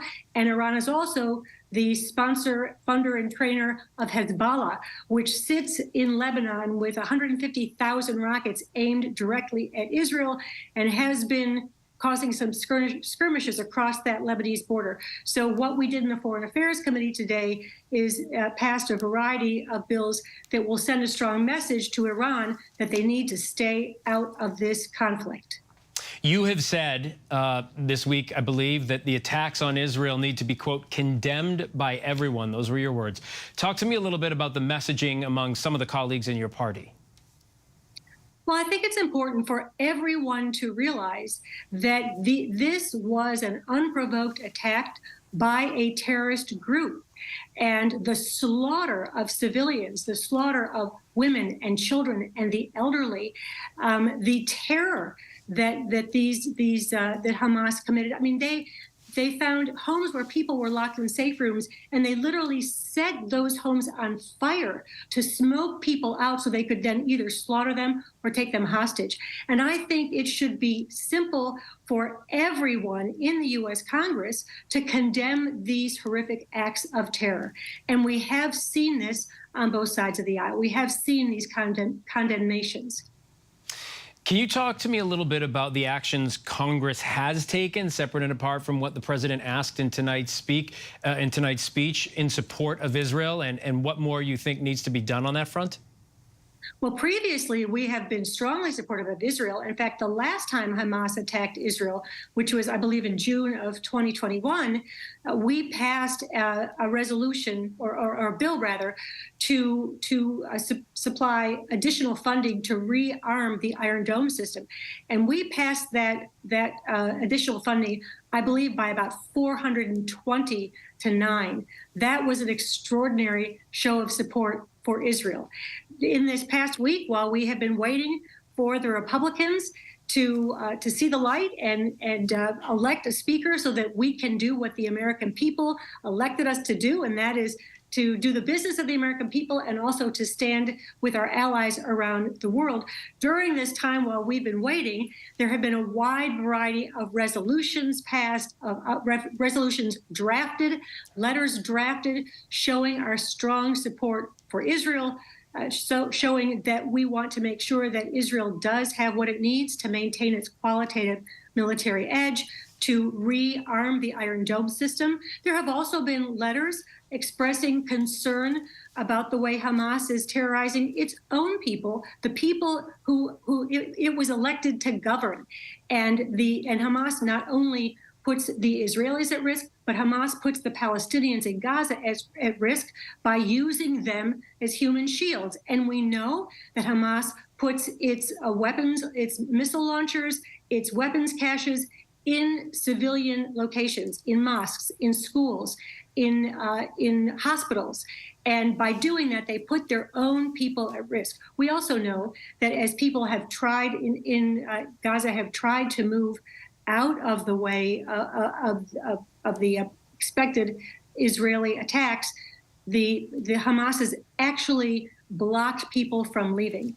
And we have expressed in Congress our sense of concern for innocent civilians in Gaza, just as we have been so concerned about innocent civilians in Israel. Congressman Kathy Manning, thanks so much. We do appreciate the conversation. It seems like there's some bipartisan agreement, overwhelming bipartisan agreement on this issue. Thank you so much. I believe there is. Thank you. All right, let's get back to Capitol Hill and ABC's Jay O'Brien. Jay, what do you think about the president's message tonight, and how do you think that's going to play in Congress?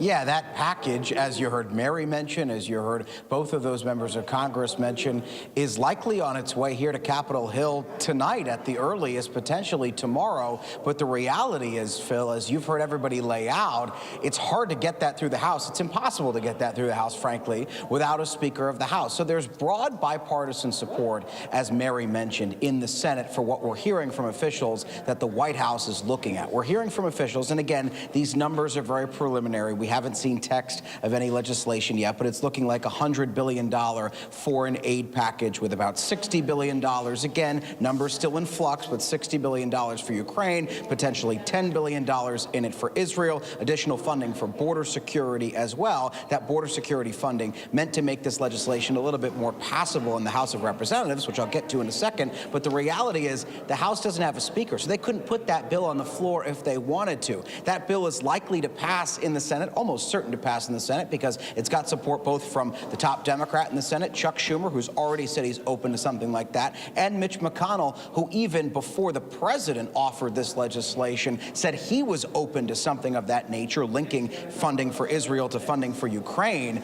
But over in the House, funding for Ukraine in particular has been a non-starter among some hardline conservatives, particularly Marjorie Taylor Greene, most vocal among them, but Matt Gaetz is one as well. And so those Republicans have said they don't want to back any additional measures that include funding for Ukraine. And one of the reasons why you haven't seen Ukraine funding get to the House floor for a vote, even if it would pass in the Senate, is because Speaker McCarthy didn't put it on the floor, in part because of concerns about how those hardline Republicans would react. And so the administration is putting border provisions in this package, we're told from officials, to again try to make passing something that has funding for Ukraine in it a little bit more palatable in the House. The question becomes, and what we're going to see the answer to potentially in the next few weeks, if they can figure out who their speaker is going to be, is that enough to get it at least on the floor for a vote where it would pass?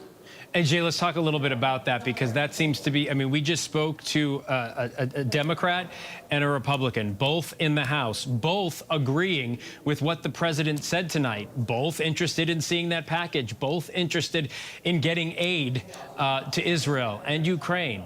But there's still no speakers, you point out. We hear about this vote tomorrow at 10 o'clock. Jim Jordan is going for a third time when he lost more votes on the second pass than he did on the first?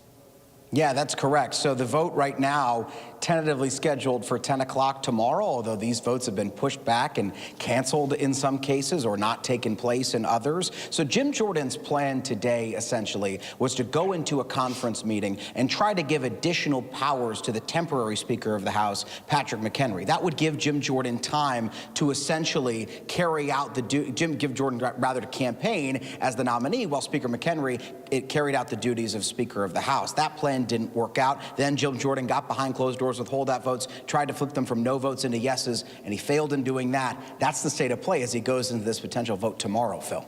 Figuring the third time's the charm, I guess. All right, Jay O'Brien, thanks so much from Capitol Hill. Meantime, we have so much more to get to, including our trip to Israel's northern border to learn more about its Iron Dome defense system and the role it will play in this conflict with Hamas. Wherever news breaks, it's so important to always remember that lives are changed. Getting you behind the stories as they happen. ABC News Live Prime. We'll take you there. Streaming free on ABC News Live. From America's #1 news comes the all-new ABC News app. Breaking news, incredible video, faster, smarter, and customizable to your interests. If you love being in the know, you're gonna love this. Experience the all-new ABC News app. Download it now. It all began so beautifully.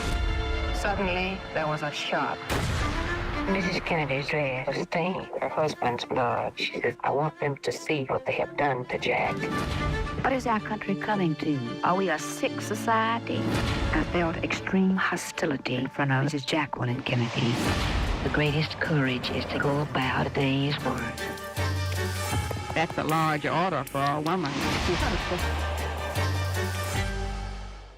All right, here we go. You ready? Let's do it. Yes, it's the show America wants and America needs right now. This is What Would You Do? Let's go. How are you? Yes. So what will you be watching Saturdays on ABC News Live? What would you do? Hey, I guess I just found out. The What Would You Do Marathon, 2 to 6 Eastern, every Saturday on ABC News Live. My favorite show. When I got sent to Idaho to cover the murders of 4 college students, it was a story that didn't make any sense. 4 students stabbed to death in their beds while 2 roommates were home. You gotta think to yourself, okay, who's the target and how many people would a man go through to get to his target? I'm Kana Whitworth with ABC News. This is the story of savage murders, a determined small-town police force, and a scholar of crime. This is the King Road Killings. The full series is out now. Listen to every episode wherever you get your podcasts. Reporting from Monterey Park, California, I'm Robin Roberts. Wherever the story is, we're going to take you there. You're streaming ABC News Live. As the president addressed the nation and reiterated his message to Israel to not be blinded by rage, frankly, he said, like America was post 9/11, Israel is signaling its ground war into Gaza may be imminent.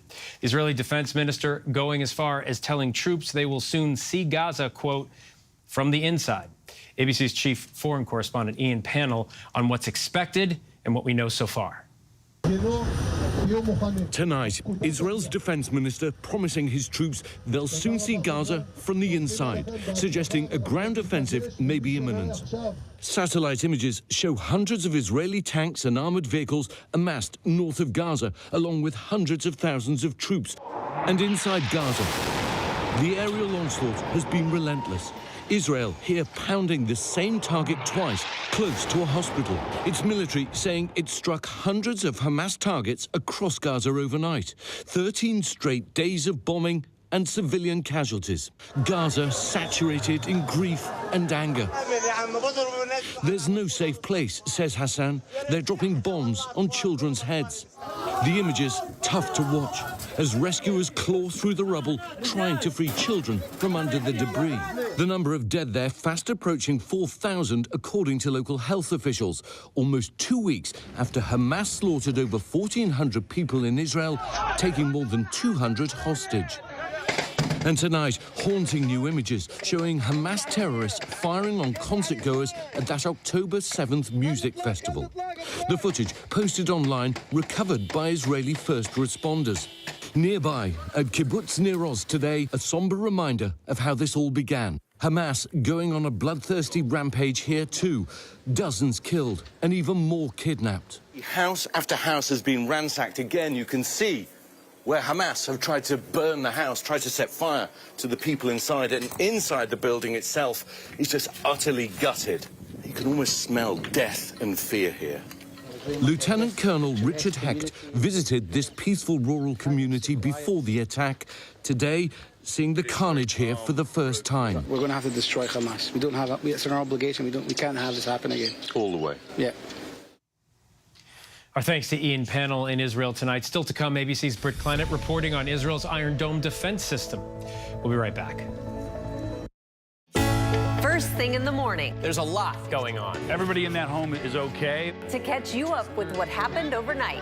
We are here at fashion's biggest night out. What's happening today? YouTube has unveiled a new set of policies. What people are talking about. The new ad campaign. Fast, straightforward. With some fun in between. A real-life Barbie dream house. A name change for the Wienermobile. First thing in the morning. America This Morning. America's #1 early morning news. On ABC News Live. Pictures on my phone, like everything is so fine. Little bit of sunshine. Some more, just a little bit. Breathe more, just a little bit. Smile a little more, and I'm into it. I've been running through the strange life. Pictures on my phone, like everything is so fine. Little bit of sunshine.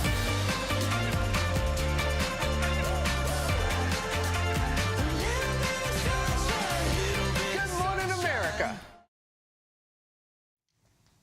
Welcome back. You've been hearing a lot about this over the last 2 weeks. It is Israel's missile defense system, a multi-billion-dollar piece of technology that protects millions of Israelis.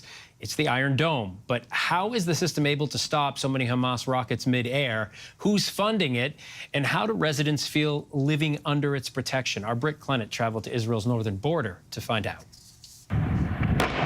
Along Israel's northern border with Lebanon, there are intense exchanges of fire as tensions escalate with Hezbollah, an Iranian-backed militant group and ally of Hamas. We see new Israel Defense Force positions and tightened security. Israel is preparing for the opening of a new front. Oh, okay, you can hear that. That's outgoing fire from the Israeli side. A response to these attacks. This one was yesterday, an anti-tank missile attack, but just 15 minutes ago there was one not far from where we are now.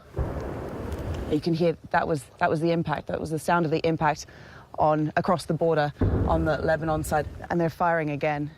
Just yards away from that attack on the Israel Moshav of Shtula, which killed a local farmer, we meet resident Ora Hatan. Aren't you afraid? No. All the village, all the citizens lives. Everyone's left? Most of them, yes. Most of them, yes. Left. And I'm not afraid. Was that outgoing? That's impact. So that's impact from Israeli fire. So just behind that wall is Lebanon. Yes. Yes, it's Lebanon. We know the villages, and you see the houses end of Zar'it, it's Hezbollah house. Ora unflinching. She's staying put with her 10-year-old son. I think that once that all we have finished with Hezbollah. You have to finish with them. Because you know, now if United States don't want that we are fighting them, but we delay the problem. Ora is one of the only residents left in this nearly abandoned community. The government telling thousands of people along the border to flee amid daily border strikes. You know there was an attack down the road and yet you're here? Yeah. You're not leaving? No, we're not leaving. But you can hear those bangs. The rockets seem close. I know. Israel saying it's ready for any escalation, adding logistical bases, equipping battalions with additional weapons, rallying 360,000 reservists. And Israel's protector, the Iron Dome, up against its biggest test yet. In his visit to the war zone, President Biden giving his full-fledged support for Israel, promising to ask for additional funding for the Iron Dome, including missile interceptors to replenish the air defense system. The United States has already provided at least $3 billion for the Iron Dome to date. We're going to keep Iron Dome fully supplied so it can continue standing sentinel over Israeli skies, saving Israeli lives. The Iron Dome is one of the most important tools that Israel has in its arsenal, and with Israel at war, never had to work harder. Could you explain briefly how it works? Well, I can't elaborate into too much of the technology behind it, but the idea, of course, is that the system is able to recognize and then intercept in real time rockets that are aimed towards the civilian populations within Israel. And it's truly been a system that is a game changer. The Iron Dome, first operational in 2011, uses a sophisticated radar system to track those inbound missiles. Iron Dome, like any air and missile defense system, has a couple basic components. It's sitting and waiting for some threat to come into its field of view. When it does, it ascertains, hey, is this a threat? Is this a rocket? Or is this a Cessna? And is this coming to threaten the area that I'm assigned to protect? And if it does detect a threat, the system can bring down rockets fired from a range of 2 to 40 miles away with incredible accuracy. Iron Dome has shot down thousands of these things over the years. But can it be overwhelmed? Anything can be overwhelmed. If you concentrate your forces on a particular area, they're trying to defend the whole country. They're trying to defend neighborhoods all over the country. And so by definition, it's going to provide great defense, but it's still limited. IDF spokesperson Major Libby Weiss tells me the Iron Dome is intercepting more rockets than ever before. 6,000 just within the first week of the conflict. You could see more, especially if you see Hezbollah get involved. Is it up to the task? Absolutely. Of course, we understand that the coming period of time and the coming days will be very, very challenging, but the Iron Dome system and our other active air defense systems were designed exactly for this mission. Are you taking special preparations? Of course. The system is one that's very responsive, and the soldiers here to the changing aspects of the operational reality on the ground. Back in Shtula on the northern border, the Iron Dome will be needed. Aren't you worried? Aren't you scared? Doesn't that sound make you scared? No. Why? That's a lie. Because I'm protecting him. Oh, because you're protecting him, of course. But I don't have gun, nothing, only, Only good words, only love, yes. Love and warm, yes, yes. Our thanks to Britt for that. And that is our show for tonight. I'm Phil Lipoff. ABC News Live is here for you all night with the latest news, context, and analysis. You can always find us on Hulu, Roku, the ABC News app, and of course, abcnews.com.